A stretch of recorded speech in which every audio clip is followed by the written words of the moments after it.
Hello everybody, my name is Diane Coyle. I'm a Professor of Public Policy and an economist at the University of Cambridge.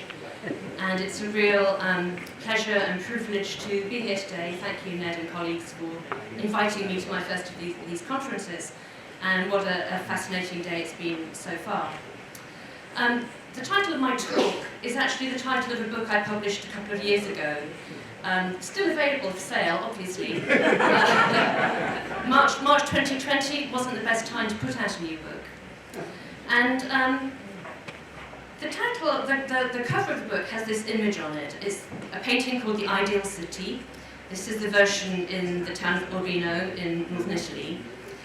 And this ideal city expresses the Renaissance harmony of good government, vigorous, prosperous markets, and virtuous citizens. And I was delighted to see it's referred to on the website at the centre. And the theme of my book is that the ideal mix of these three parties, market, state, people, is contingent. It depends on history, it depends on location, it depends on culture and social norms. But it also depends on reality, technology, the character of the economy that exists at the time. And one of the first insights I got into how, in practice, the technology that we have seen disrupt, enrich our lives for the past 25 years or so now, was really changing the way we need to think about economic policy, was in one of my public service roles. I've been an academic for about 10 years or so, 12 years. Before that and during that time, I've held many public service jobs of different kinds, non-partisan, non-political jobs as an economist. And one of those was on the governing body, the BBC. I was the regulatory pilot who took the BBC's iPlayer, the platform for long-form digital content, through all its approvals processes and saw that launched. And it was a really successful product. And now more viewing occurs through the iPlayer platform than in the linear program schedules. And because of its success, the BBC's commercial arm decided that with the other commercial public service broadcasters in the UK, ITV and Channel 4, they would try something called Project Kangaroo. And this is the code name for a joint venture that would be a shared platform to provide long-form video content on a commercial basis with advertising and subscriptions to British viewers and ultimately to people in other markets. And because the three broadcasters at that time had a large share of audiences in the UK, the case went to the Competition Commission, and they decided that this was a bad idea. It was going to foreclose a nascent market in the provision of this long-form online content. This is a mistake, because what they didn't understand was what economists call two-sided markets or multi-sided platforms and the incentives these kinds of structures create. If you're running a platform, you want to get as many viewers as possible. You get the viewers by offering them as much content as possible. So the platform would have every incentive to have all kinds of content, not just the content produced by the three broadcasters themselves. But the Competition Commission didn't see it that way, and in 2009 they banned the broadcasters from trying this again for another 5 years, which is insane in digital markets. And so what happened was that they went away, they stopped the joint venture, Netflix came into the market, and within a couple of years was the biggest broadcaster of this type in the United Kingdom. And for me, as somebody who had actually spent many years on the Competition Commission, it was a real wake-up call in the way to think about the need for different policy instruments that we use to change. Now, I probably don't need to labour the point for this audience, but digital markets are winner-take-all markets for three reasons, at least three reasons. One is economies of scale. These have always existed in the economy. Airplane manufacture has big economies of scale, but they're pervasive in digital because the fixed costs are high and the marginal costs are low. So the bigger you are, the more profitable you're going to be. Second reason is network effects. Just like a telephone network, the more people there are, the more benefit all of the users get from everybody else. So this is an accelerating benefit of these platforms, of the scale. And then there's what's come to be called the data loop. If you have good data from your customers, you can use that to provide better services to them, and also to raise more advertising revenue from selling the data or data analytics. And that in turn means you get more customers and more data, and there's again this accelerating increase in the scale and dominance of the platform. This means that a lot of digital markets, not just big tech but others as well, have one dominant player, maybe two if you're lucky. And there's also growing evidence among economists that the use of data, the data-intensive, the companies that have got a lot of data, digitally skilled employees, are doing much better and pulling further and further ahead of all the rest, and also paying their workers better as well. So the wage dispersion that we see in our economies is happening within sectors as those top firms make better use of their data. It's not differences between sectors so much. So we've got these kind of winner-take-all markets. And what this means is that in lots of contexts, when you're having decisions taken about mergers, competition market inquiries, market dominance, but also regulatory policy, then any decision taken by the state in whatever form, whichever body is doing it, is going to shape the market. Either if they do something or they don't do it, it's got quite a high chance of tipping the market towards one winner or another. So this is one reason for thinking about not just competition policy, but also what's the role of the state in strategic direction of markets that have these kinds of dynamics. And it isn't just the big tech sector. The economy is the digital economy. People still try to measure the size of the digital economy, but actually that's like trying to measure the size of the electricity economy. It really is everywhere now. And in my mind, these kinds of dynamics, this kind of technological change, adds up to a case for thinking about industrial policy again. We haven't had that for some 40 years in either your country here or mine. There's been a kind of allergy to it. People think it's about adding lots of red tape and picking winners that turn out to be losers. So we can change its name if you like. We can call it something like strategic management or strategic coordination of the economy. But there's a really strong case. Now, I've made that first point, that it's about dynamics and the kinds of value creation that goes on in the economy today. But there are lots of other reasons too that I've just listed on this slide. So another one is that we have some big technology transitions ahead of us. The kinds of technologies that are needed to reach net zero targets and tackle climate change are going to require quite a lot of technological coordination. The standards, the technical standards for the kinds of generation, distribution and transmission networks that we need to beef them up for an electricity economy as opposed to an oil and gas economy. Standards for electronic vehicles emerging in international bodies. Think about battery factories. Batteries are the largest, the heaviest, the most valuable component of an electric car. So where those factories are located is going to determine where cars get manufactured in the future. And that's a big decision for governments to take, because car manufacture is located in some quite specific areas. So is the decision going to be to put the battery factories in the same place? Because actually the skills needed are quite different, so you could put them somewhere else. There are big choices to be made about that. There's a need for new public investments. Part of that will be maybe privately funded, but infrastructure investments needed for that kind of transition. But other kinds of investments that we need have very long payback periods, and in a brilliant new book, Avner Offer sets out a really clear case for why state coordination and partial state funding is necessary for infrastructure investments with really long paybacks that private sector investors just won't do.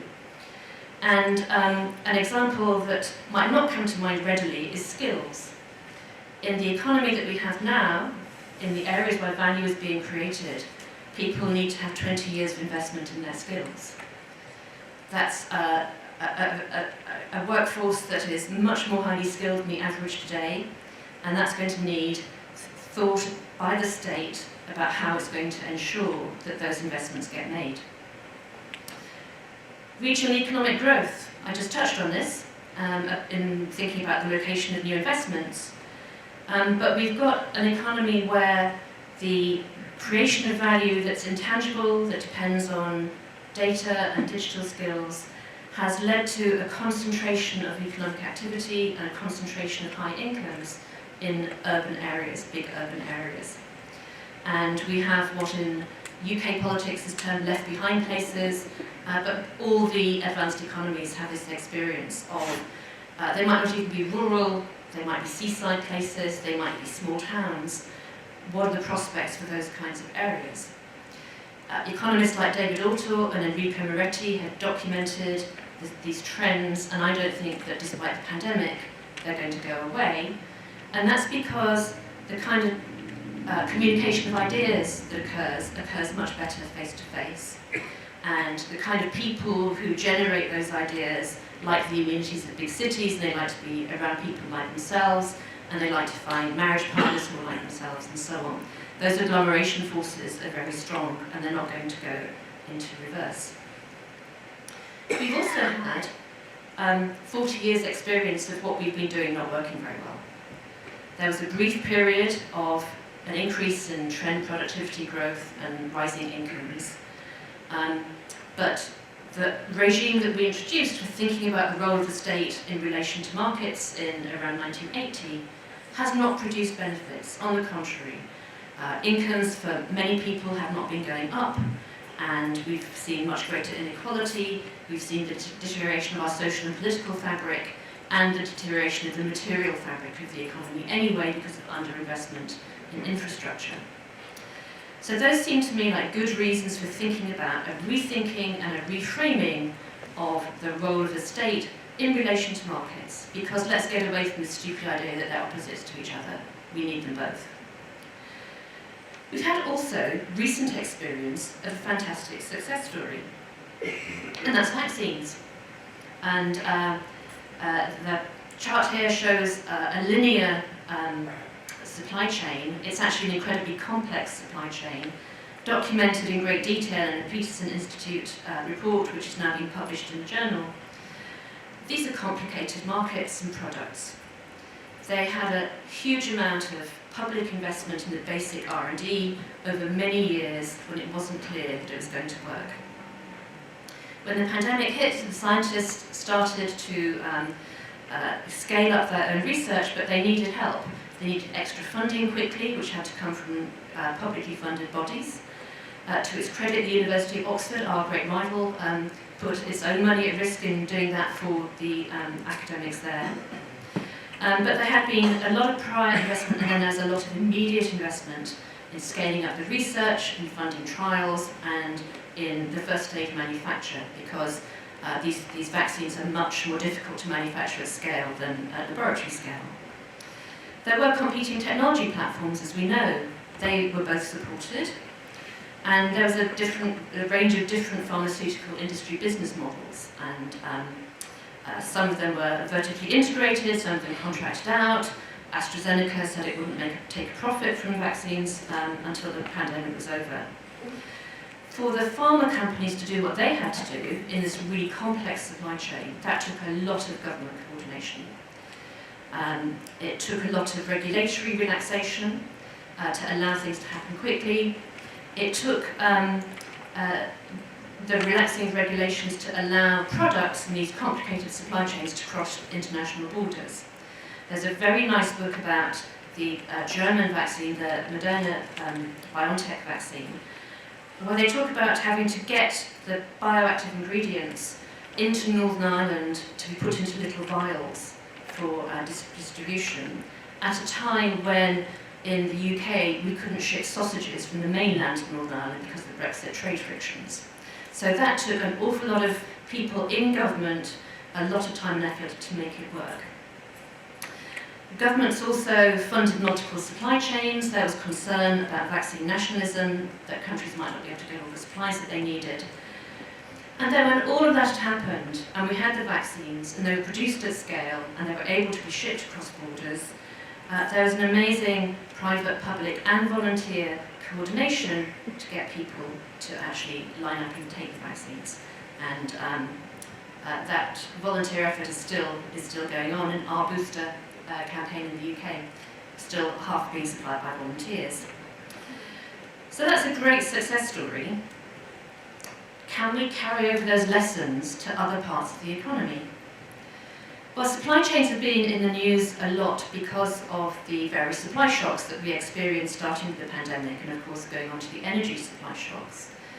And one focus in the news was the need for the authorities to relax competition regulations about banning information sharing, so that petrol stations, gas stations and supermarkets could coordinate with each other to make sure that gasoline on the one hand, basic groceries on the other hand, got around to all the outlets that needed them. The competition law in every jurisdiction bans information sharing because that's a means of colluding. So there's a lot of attention on the need to do so, the need to encourage this information exchange. But the supply shocks weren't so much from that as from the pinch points in supply chains that we didn't know about. So, for example, it turned out that a key supplier to the food industry in the UK is one American company with 2 plants which produces carbon dioxide used in packaging and in beer as a byproduct of creating fertilizer. And nobody anywhere had any idea that there was only one company that did that. And they've now shut. I don't know what's happened actually to the supplies of carbon dioxide for beer, but on the back of everything else that's happened this week, there'll be a riot if the beer runs out.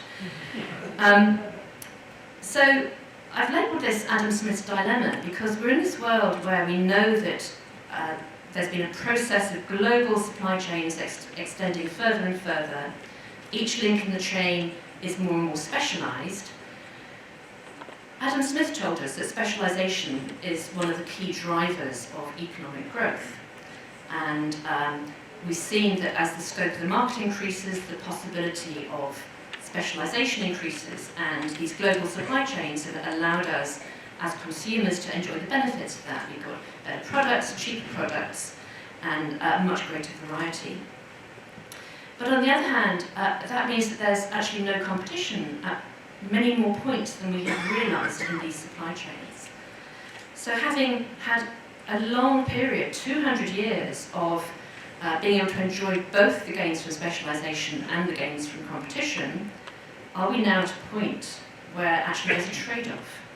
Is the scope of the market, is there no more headroom in the scope of the market in some sectors or some parts of these supply chains for us to have both?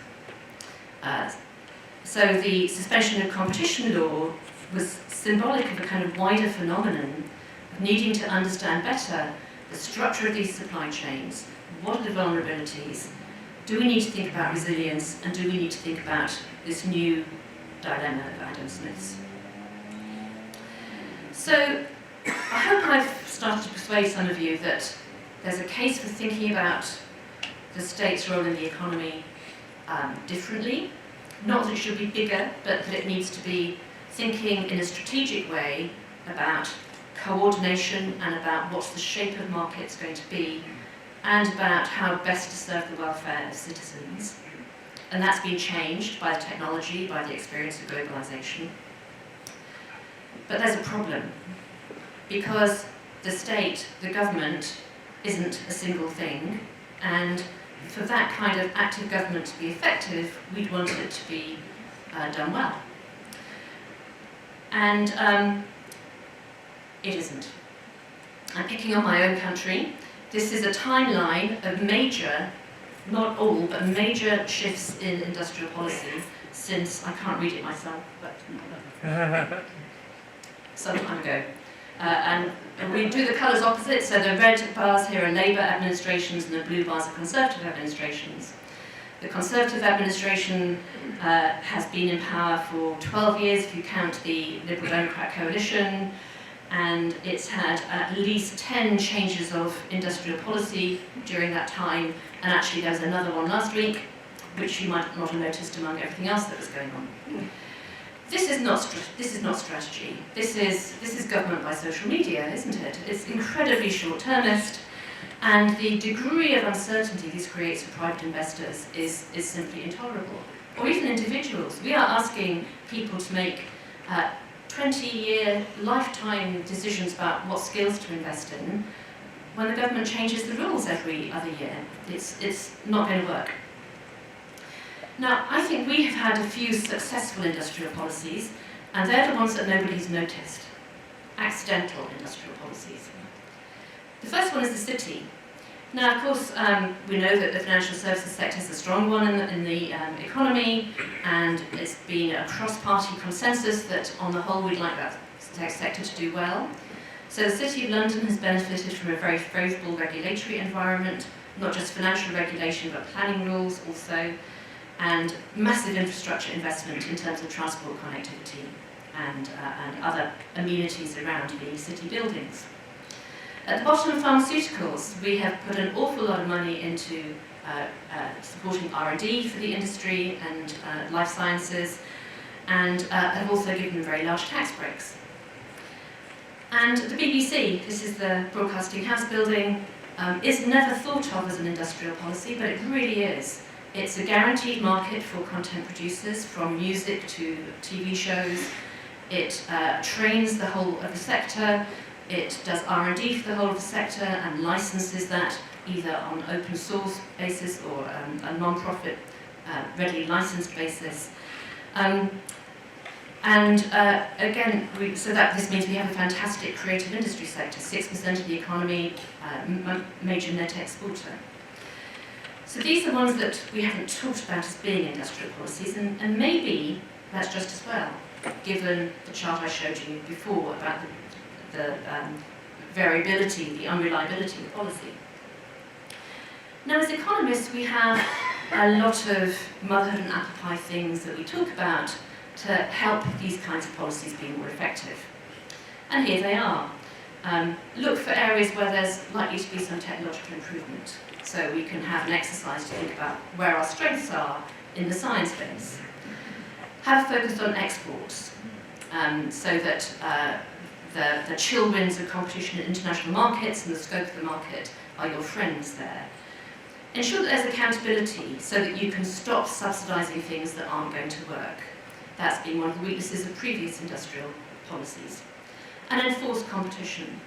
And this isn't always easy, we're having to rethink how we do the competition policies, but let's try to make sure that markets are contestable and new entrants can get in. So they sound fine, they're good recommendations, but I rather fear that even pretty straightforward consensus recommendations like that are hard to land politically. And my example is a speech I went to by a minister who was then a minister for the digital department and is now the chief secretary to the Treasury, so the second most important minister in the Treasury. How well are they doing at the moment? And it was a speech at the Institute for Economic Affairs, a right-wing think tank, and it was a speech about competition in digital markets. And this is what he said. Much as my free market instincts make me want to turn a blind eye to monopoly, and then he went on, I suppose we're going to have to do some competition policy in these markets. If this is how your second most important minister for the economy thinks competition works, then we have a bit of a problem. So I started out thinking I was going to say we absolutely must get our heads around having a modern industrial policy for the kind of economy that we have now. It doesn't mean big government, but it means smart government and a different kind of perception on how you coordinate private sector activity in these highly knowledge-intensive, highly intangible markets that we have now. And then by the time I got through the slides, I persuaded myself that actually I was pretty pessimistic about the possibility of doing so. And so, my final slide is a different Tower of Babel. And we say Babel, I think it's being divided by a common language, but it's the same concept. It's a wonderful painting called Modern Babel, overlaid with a picture of the pound tanking this past week. So I'm confident the mix needs to change, that we need to have a rethink about the state's role, and the interactions between these three essential components of life, really, of the economy. But I think we're far from knowing how to do it, and there are some huge political economy challenges. So I'm going to stop there, and hopefully some of you are going to tell me the answers. Thank you very much.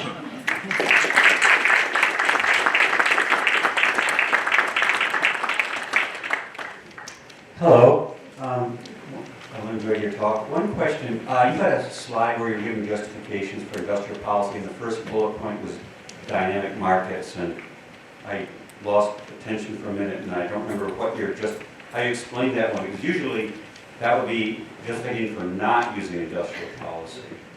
So the reasoning was that because we have markets that tip so quickly because of technological change, and also because we're having to set standards in markets, that there is any intervention or any non-intervention is going to shape what the market outcome is, and therefore why don't you think about what market outcome you want? And in the example I gave about Project Kangaroo, actually, Netflix is a great broadcaster, maybe it wasn't a bad thing that became the dominant video platform, but we might have had to think about whether we wanted it to be an American company when we have these fantastic British broadcasters. And that wasn't part of the thought process. So that was all. Diane, do you have suggestions on, I realise you ended up with a question for us, but do you have suggestions for which sectors it is that British industrial policy should be supporting, other than the three you highlighted that are already there? Yes, I've been doing some work looking at where productivity has slowed down the most. And it is actually since 2008, and it is some of the sectors where we think we're doing pretty well. It includes pharmaceuticals, which is a bit of a surprise, but also parts of manufacturing, so electrical and optical equipment, where we've got historic strengths, but they seem to have gone. Information and communication services, where again we ought to be strong, but we're not so much. And then the ones that are usually listed in the many, many government documents. AI is about the only thing that comes up in all of them, but things around the net zero transition as well, we would have strengths in bits of those and in bits of advanced materials. The debate is often quite broad brush, and I think it needs to be much more granular about exactly which bits of technology we could specialise in.